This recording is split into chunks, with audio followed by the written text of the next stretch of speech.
நல்லதே நடக்கும். ஓம் நம சிவாயும். எல்லாம் வல்ல ஸ்ரீ வாராகியம்மன் திருவடி சரணம். உலகத் தமிழ் நெஞ்சங்கள் அனைவருக்கும் உங்கள் சுஸ்திர ராஜ கணபதியின் அன்பான வணக்கங்கள்.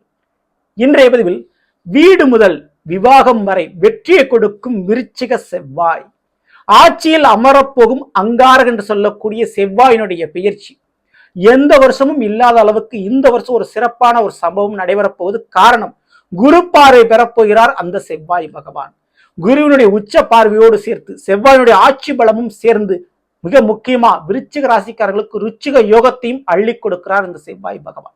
அதனால வீடு முதல் விவாகம் வரை சில காரியங்கள் அதிரடியான நன்மைகள் நடைபெறப் போது. இன்றைய விதில செவ்வாய் பகவானுடைய பேரிச்சினுடைய பலங்கத்தான் விரிவா விளக்கமா நம்ம பார்க்க போறோம். ஸோ பதிவை ஃபுல்லா பாருங்க. மேலும் நம்ம சேனல்ல ஏற்கனவே சனி வக்ர பயிற்சி பலன்கள் மற்றும் குரு அதிசார பயிற்சி பலன்களை பதிவிட்டாச்சு. பார்க்காதவங்க சேனலை போய் பாருங்க. மேலும் நான் டிஸ்கிரிப்ஷன் லிங்க் தரேன், ப்ரெஸ் பண்ணி பார்த்து பயனடைஞ்சுங்க. மறக்காம நம்ம சேனலை சப்ஸ்கிரைப் பண்ணிட்டு கூடவே தர பெல் ஐக்கான ப்ரெஸ் பண்ணிட்டு பக்கத்தில் ஒரு ஆல் ஆப்ஷன் தவறாமல் செலக்ட் பண்ணிச்சுங்க. அப்படின்னா நான் பதிவிடக்கூடிய அடுத்தடுத்த பதிவுகள் உங்களுக்கு உடனுக்குடன் நோட்டிபிகேஷனாக வந்து சேரும். விருச்சிக ராசியில் பிறந்த நண்பர்களே, விருச்சிக ராசி ராசியின் நாதனே இந்த செவ்வாய் பகவான் தாங்க. உங்களுடைய ராசிநாதன் உங்களுடைய ராசியில் வந்து அமரக்கூடிய ஒரு பொன்னான ஒரு காலகட்டம். முதல்ல செவ்வாய் என்ன ஒரு பலன் கொடுக்கும் அப்படின்னா, ஒருத்தருடைய ஜாதகத்துல செவ்வாய் என்கிற ஒரு கிரகம் மட்டும் நல்ல ஒரு பொசிஷன்ல நல்ல ஒரு ஸ்தானத்துல அமர்ந்தாச்சுன்னா எதிரி, கடன், நோய் இந்த மூணும் அழிக்கப்படும், ஒடுக்கப்படும், கட்டுப்படுத்தப்படும். இந்த எதிரி, கடன், நோய் இந்த மூணுல ஏதாவது ஒண்ணு இருந்துகிட்டு தான் வாழ்க்கையில் நம்ம கஷ்டப்பட்டு இருப்போம். இந்த மூணுமே இல்லை, இந்த 3 நாள் வாழ்க்கையில கஷ்டமே படலை அப்படின்னு யாராலையும் சொல்ல முடியாது. மிகப்பெரிய கோடீஸ்வரர்கள் கூட கடன் என்கிற பிரச்சனையில் சிக்கிக் கொள்வார்கள். கண்டிப்பா அவங்களுக்கும் எதிரிகள் இருக்கும், ஏதாவது நோய் பிரச்சனை இருக்கும். ஸோ இந்த 3 மாற்றி மாற்றி இருக்கும். ஆனால் இந்த 3ஐயும் அழிக்கக்கூடிய, கட்டுப்படுத்தக்கூடிய ஒரே ஒரு கிரகம்னா செவ்வாய் தான். அந்த செவ்வாய் ஒருத்தருடைய ஜாதகத்துக்கு நல்ல நிலையில இருக்கணும். அப்போ அந்த செவ்வாய் பயிற்சி ரொம்ப ரொம்ப முக்கியமானது. அப்படிப்பட்ட பயிற்சி அக்டோபர் மாதம் 27ஆம் தேதி நடைபெறப்போகுது. துலாம் ராசியிலிருந்து விருச்சிக ராசிக்கு அடியெடுத்து வைக்க போறார் செவ்வாய் பகவான். தன்னுடைய சொந்த வீட்டில் ஆட்சி பெற போறார். மேசம், விருச்சகம் ரெண்டுமே செவ்வாய்க்குரிய வீடா இருந்தாலும் இந்த விருச்சிகத்துல மட்டும் இந்த செவ்வாய் வரும்போது சில முக்கியமான மாற்றங்களை செய்வார். ஏன்னா 8ஆம் வீடாக வரும். அதாவது காலப்புருஷத்தப்படி மேச ராசியில் எண்ணி பார்த்தீங்கன்னா அது 8ஆம் வீடாக வரும். 8ஆம் வீடுங்கிறது ஆயுளை கொடுப்பது, ஆயுளை காப்பது. அப்போ மற்றவருடைய ஆயுளை காப்பாற்றக்கூடிய இராணுவம், காவல்துறை, மருத்துவத்துறை மற்றும் பேங்க் சம்பந்தமான துறைகள் மற்றும் நீதித்துறைகள், இதுல இருக்கக்கூடிய விருச்சிக ராசிக்காரர்களுக்கு வெற்றி மேல் வெற்றி. வேலையில் நிச்சயம் உண்டு. வேலையில் ரீதியாக மாபெரும் முன்னேற்றம், பதவி உயர்வு கேரண்டியா கொடுக்கலாம். கவர்மெண்ட் வேலைக்கு நீங்க ட்ரை பண்றீங்களா, அந்த துறையில கண்டிப்பா கிடைக்கும். இதுக்கு மிக மிக முக்கிய காரணம் ராஜ மந்திரி கிரகம்னு சொல்லக்கூடிய குரு பகவான் அக்டோபர் மாதம் 18ஆம் தேதியே, அதாவது 27க்கு முன்னாடியே மிதுன ராசிலிருந்து பயிற்சி அடைஞ்சு கடகராசிக்கு வந்துடுறாரு. கடகத்தில் உச்ச குருவாக அவர் இருக்கிறார். உச்ச குருவாக இருக்கக்கூடியவர் தன்னுடைய 5ஆம் பார்வையா செவ்வாயை பார்க்கிறார், விருச்சிக ராசியை பார்க்கிறார். அப்போ செவ்வாய்க்கு குருவுடைய பார்வை. அப்போ ரெண்டுமே நட்பு கிரகம். நிச்சயம் இந்த ஒரு நேரத்துல ராஜபலன் பெறப்போகிறீர்கள் விருச்சிக ராசியில் பிறந்தவர்கள். அரசாங்கத்தால் ஏதாவது ஒரு நன்மை, வேலை, பணம், லோன், வீடு போன்ற ஏதாவது ஒரு விஷயம் கண்டிப்பா கிடைக்கும். நீங்கள் எதிர்பார்த்த உங்களுக்கு சாதகமான பலன் அரசாங்கத்திடமிருந்து கிடைக்க போகுது. ஒரு கோர்ட்டு கேஸ், வழக்கு பிரச்சனை நடந்தாலும் உங்களுக்கு சாதகமா தீர்ப்பு கிடைக்கும். ஓகேங்களா? ஸோ அதுல இருந்தோ மாற்று கருத்து. இப்போ இந்த ருச்சிக யோகம்னு சொல்லுவாங்க. அதாவது கேந்திர ஸ்தானங்கள் செவ்வாய் 1, 4, 7, 10 இந்த ஸ்தானங்கள்ல கோச்சார ரீதியா வந்து அமரும் போது அது ருச்சிக யோகத்தை கொடுக்கும். அதாவது சொத்து பத்துகளை டெவலப் பண்ணி கொடுக்கும். அந்த விதத்துல ஜென்மத்துல ராசியிலே இந்த செவ்வாய் வந்து அமர்றாரு. அவருடைய 4ஆம் பார்வை 4ஆம் இடம் கும்பராசியில பதித்து அந்த கும்பராசியில கூடிய ராகுவின் மீது பதிக்கிறது. ஏற்கனவே போய்கிட்டு இருக்க இந்த சொத்து தகராறு, கல்வி தடை, சரிங்களா? சொத்து பிரச்சனை, இந்த கல்வி பிரச்சனை, சொத்து பிரச்சனை, இந்த 2 பிரச்சனையும் அடிச்சு தும்சம் பண்ண போறாரு செவ்வாய் பகவான். கண்டிப்பா முடிச்சு கொடுக்க போறாரு உங்களுக்கு சாதகமா. சொத்து பிரச்சனையும் முடியும், கல்வி தடை, படிப்பு சம பிரச்சனையும் நீங்கும். படிக்கும்போது ஏதாவது ஒரு கேஸ் பிரச்சனை, படிப்புல தேவையில்லாத ஒரு தடை இருக்குது, இல்ல படிப்பு சம விஷயத்துல ஒரு கட்ட பஞ்சாயத்து இருக்குன்னு அதெல்லாம் சரியாகுங்க. ஸோ படிப்புல கம்ப்ளீட் பண்ணக்கூடிய யோகங்கள் இங்கே உண்டு. தேவையில்லாத நட்பு சகவாசத்தால் தடைப்பட்ட அந்த கல்வி இனி தடையின்றி முழுமை அடையும். ஓகேங்களா? மேலும் இந்த கர்ப்பப்பை பிரச்சனை அல்லது கற்பு சம்பந்தமான பிரச்சனை இதெல்லாம் தும்சம் பண்ணுவீங்க. கண்டிப்பா தைரியமா எதிர்கொள்வீர்கள். ஊர் என்ன சொல்ல, உறவு என்ன சொல்ல, அதை பத்தி கவலைப்பட மாட்டீங்க.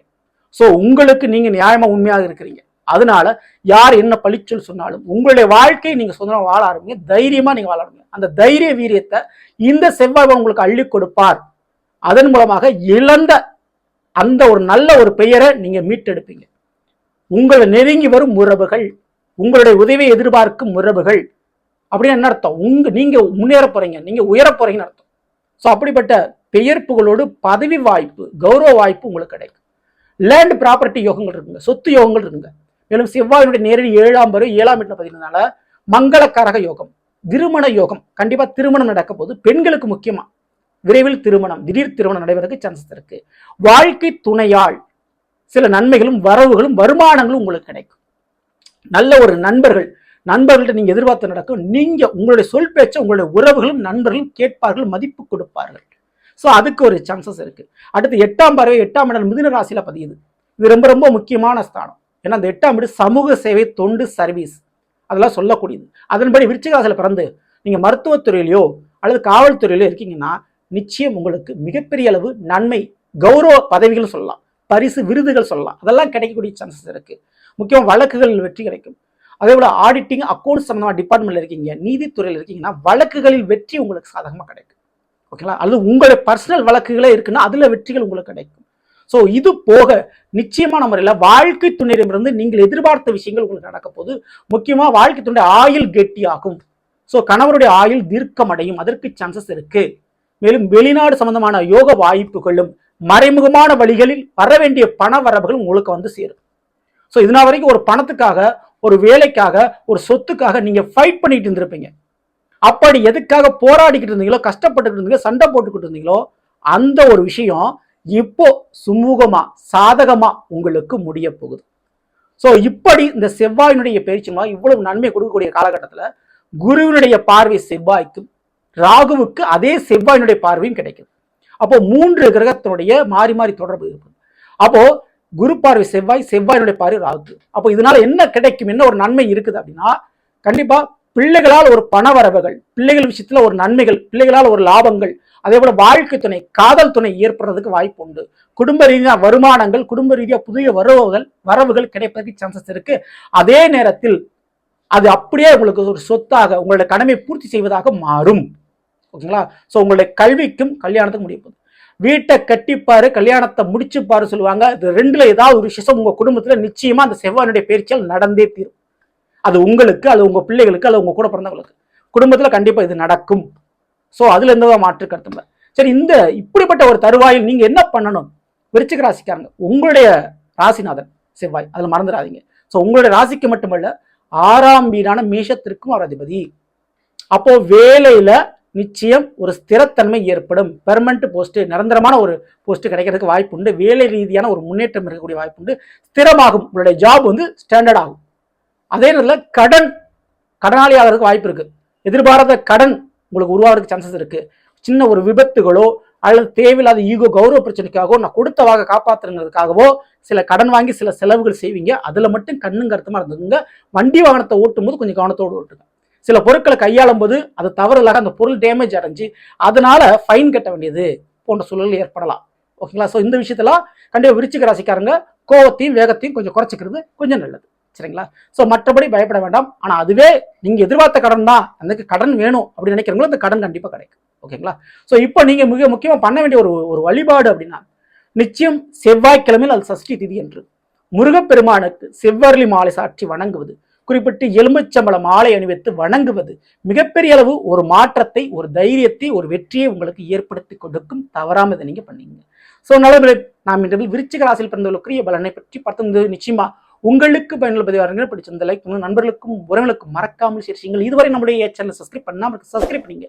கூட தர பெல்லைக்கான பிரஸ் பண்ணி பக்கத்தில் ஒரு ஆளுன்ற தவறாமல் செலக்ட் பண்ணிச்சுங்க. மேலும் அடுத்த சந்திப்போம்.